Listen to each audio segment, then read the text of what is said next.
امام زید بن علی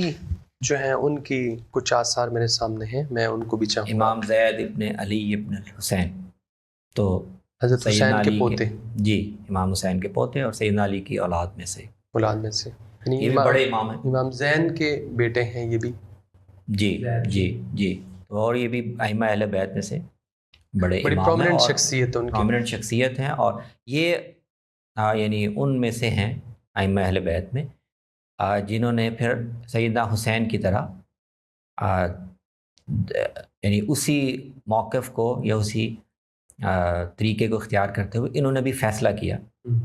جیسے انہوں نے خروج کا فیصلہ کیا تھا جب ان کو محسوس ہوا کہ ایک علاقے میں ہماری سپورٹ میسر ہے، تو امام زید ابن علی نے بھی اس طرح کا ایک نصاب، اسی میں پھر ان کی شہادت بھی ہوئی، تو وہ ایک الگ پہلو ہے، لیکن یہاں تو ہم یہ دیکھ رہے ہیں کہ ان کا شیخین کے بارے میں کیا موقف ہے جی۔ اور یہ راوی کا نام میں لے لیتا ہوں،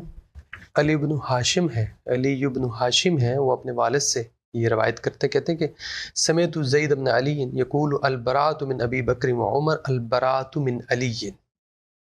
ابو بکر اور عمر سے برات تو اصل میں حضرت علی سے برات ہے، تو وہ دیکھیں وہ یعنی اس کا سارے پہلو واضح کر رہا ہے کہ حضرت ابوبکر اور حضرت عمر کی شخصیت میں یا ان کے کردار میں یا ان کی قیادت میں اگر کوئی مسئلہ تھا دینی جس کو آج یہ لوگ اجاگر کرنا چاہ رہے ہیں، بالکل صحیح، تو بھی حضرت علی نے کیوں نہیں کیا؟ بالکل ٹھیک، حضرت علی نے اگر ان کا ساتھ دیا، ان کے ساتھ موافقت کی، ان کی تائید کی، ان کے ساتھ شریک رہے، چیلنج نہیں کیا، تو اب آج اگر ہم یا نعوذ باللہ کچھ اور لوگ ان سے برات کرتے ہیں تو حضرت علی سے بھی ساتھ ہی برات ہو جاتی، بالکل ٹھیک، بالکل ان دو سے صرف نہیں ہو سکتی، تو پھر ساتھ علی سے بھی بالکل علیہ السلام برات لازم آتی ہے۔ بالکل ٹھیک۔